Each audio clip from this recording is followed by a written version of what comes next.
कैसे हो दोस्तों, मैं मोहम्मद नईम शेख तुम्हें बताना चाहता हूँ कि मेरी नज़रों से एक इंडियन एक्सप्रेस का आर्टिकल गुजरा जो 9 सितंबर का है और 8:45 पे से अपलोड किया गया था, जिसमें बताया गया है कि संजय रावत ने जो अपनी बेल एप्लीकेशन स्पेशल कोर्ट में सबमिट की है उसमें बता रहे हैं कि ED case against me file to crush opposition, जिसमें Sanjay Raut clear cut claim कर रहे हैं कि ये जो ईडी का जो केस रजिस्टर्ड हुआ है अगेंस्ट मी, ये महज अपोजिशन को ख़त्म करने के लिए, बर्बाद करने के लिए, तबाह बर्बाद करने के लिए, क्रश करने के लिए रजिस्टर्ड हुआ। और इस बेसिस पे संजय रावत ने स्पेशल कोर्ट से बेल की अर्जी की है।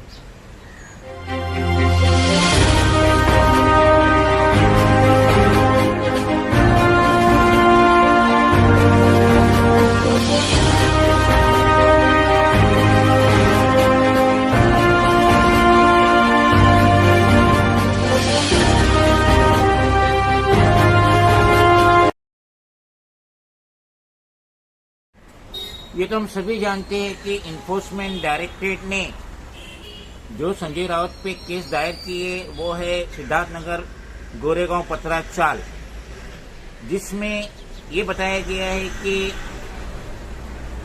वहां के जो रहने वाले थे, इस चौल के जो रहने वाले थे, उन्हें निकाल दिया गया था और director of infrastructure company HBIL and a company named Guru Ashish Construction allegedly cheated to the said innocent residents of Siddharth Nagar Goregaon Patra Chawl. और इसके तहत संजय रावत को 1 अगस्त 2022 को अरेस्ट किया गया था मनी लॉन्ड्रिंग केस के मुतालिक। रावत ने जो अपनी पीडिया सबमिट की है, जैसा कि रावत शिवसेना के कद्दावर नेता है और राज्यसभा मेंबर है, उसमें उन्होंने बताया कि मैं पिछले 18 सालों से ज़्यादा शिवसेना का लीडर हूँ। आगे वो बता रहे कि money laundering case is a perfect example of abuse of power and political vendetta. Rawat ये कह रहे कि ये जो मनी लॉन्ड्रिंग केस मेरे खिलाफ रजिस्टर्ड हुआ है, ये खुला एग्जाम्पल है abuse of power and political vendetta, यानी कि रावत अपने को इस केस के मुतालिक बेगुनाह जाहिर कर रहे हैं और उनका ये कहना है कि मेरा इस केस से कोई भी लेना देना नहीं है। न्यूज़पेपर में आगे बताया गया है कि ईडी ने जो केस रजिस्टर्ड की थी सिद्धार्थनगर पतरा चौल गोरेगांव, तो उसमें उन्होंने जो क्लेम किए कि वहाँ पे जो भोले भाले लोग रहते थे, चौल में, स्लम में जो भी रहते थे, और उनका जो रीडेवलपमेंट होने वाला था और जिसके लिए उन्हें वहाँ से हटाया गया था, मगर directors of infrastructure company HBIL and A company name Guru Ashish construction allegedly cheated them, यानी कि वो जो भोले वाले लोग जो वहाँ रह रहे थे, जिनको डेवलपमेंट के नाम पे हटाया गया था, उन्हें उनकी रिहैब में जगह नहीं मिली। और while seeking routes remand in August, ED has alleged that the total amount of rupees 1039.70 crores were received in the accounts of HBIL and Guru Ashish Construction। ED ने अपने जो केस फाइल की है उसमें एलिजिबल बताया गया है कि 1039 करोड़ से ज्यादा अमाउंट HBIL और गुरु आशीष के अकाउंट में आई थी ये डेवलपमेंट के तहत में, और which rupees 112 crore were received by co accused Pravin Raut. Pravin Raut को इतनी बड़ी अमाउंट 1039 करोड़ के अमाउंट में से 112 करोड़ प्रवीण राउत को मिली थी।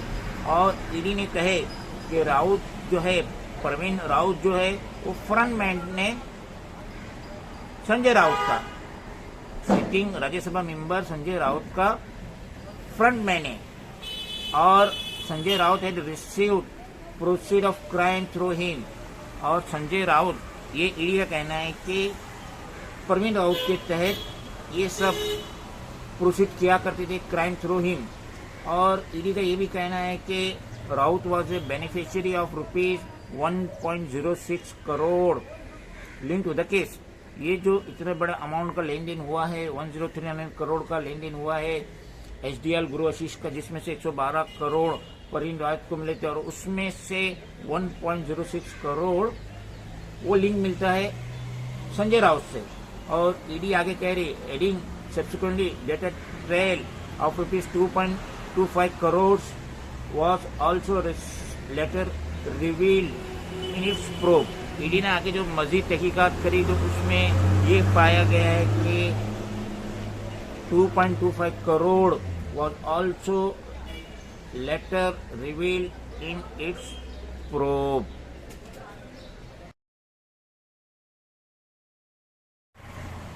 संजय राउत ने जो अपनी बेल एप्लीकेशन कोर्ट में, स्पेशल कोर्ट में जमा की, उसमें वो कह रहे हैं कि he has been falsely implicated and is not connected to Patra Chawl, HDL और गुरु आशीष in any manner।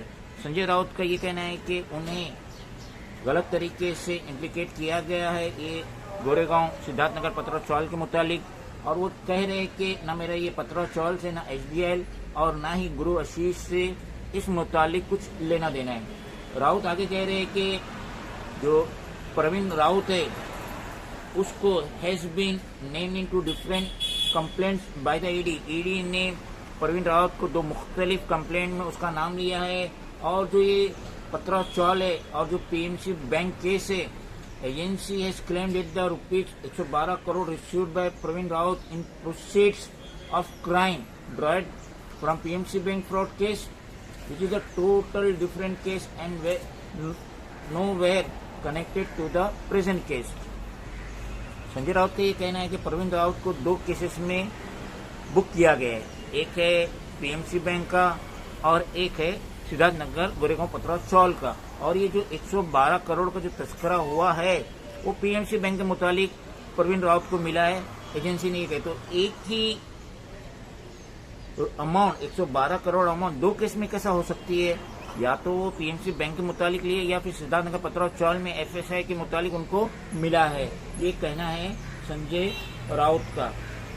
और ED can not be allowed to show the same amount as proceed of crime into different cases and take action against different people for the same amount. जो मैंने अभी कहा वही संजय राउत ने ये कहे, न्यूज़पेपर में आया है। The bail application states adding that Parveen's property was attached in connection with the PNC bank case। और संजय राउत की जो बेल एप्लीकेशन है उसमें उन्होंने क्लियर कट कहे कि जो प्रॉपर्टी थी, परवीन राउत की जो प्रॉपर्टी थी उसको ईडी ने अटैच किया है पीएमसी बैंक के स्कैम के मुतालिक।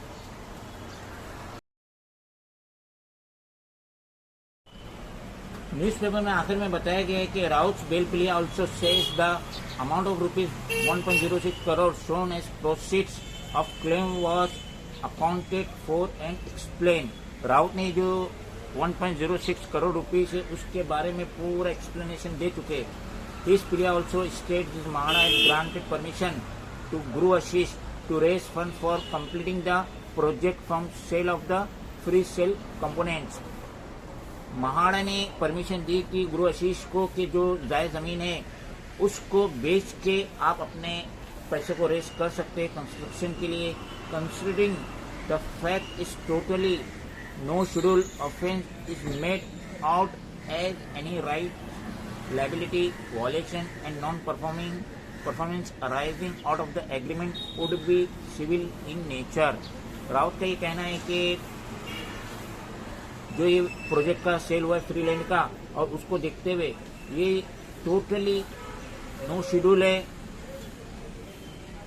ऑफेंस है, नो शेड्यूल ऑफेंस है। और ये जो एक तरीके से इसमें any right liability violation and non performance arising out of the agreement, जो एग्रीमेंट के अंदर मेंशन है उससे हट के कुछ भी नहीं हुआ है। और ये एक तरीके का सिविल नेचर है, सिविल केस है। The bail plea state adding that his continued custody is illegal and unwarranted।